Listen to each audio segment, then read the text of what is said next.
Happy Rakshabandhan. మీ రాఖీ ఎలా celebrate చేసుకున్నారో నాతో కామెంట్స్లో చెప్పండి.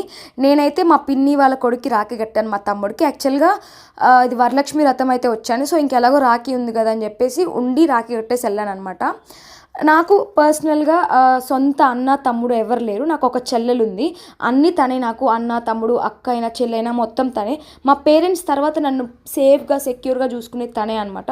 సో నేను 2-3 ఇయర్స్ నుంచి తనకైతే రాఖీ కడుతున్నాను. నా పాయింట్ ఆఫ్ వ్యూలో ఎవరైతే సేఫ్గా సెక్యూర్గా జాగ్రత్తగా చూసుకుంటారో వాళ్ళకి రాఖీ కట్టొచ్చు అని నేను అనుకుంటాను అనమాట. ఇంక ఇక్కడ వీడు చూడండి, ఆఫ్ కెమెరా అయితే ఇది మాస్ అయిపోతాడు, ఆన్ కెమెరా అయితే సిగ్గుపడతా ఉంటాడు. అండ్ అక్కడ అయిపోయిన తర్వాత మా అక్క వాళ్ళ ఇంటికి వచ్చాను. ఇక్కడ మా అక్క వాళ్ళకి 3 అబ్బాయిలు అండ్ ఒక పాప అనమాట. ఆ పాపకి రాఖీ కడుతూ ఉంది. ముగ్గురికి ఒక అబ్బాయి నెల్లూరులో ఉంటాడు. సో తనకి రాఖీ పంపించారు మా అక్క వాళ్ళు.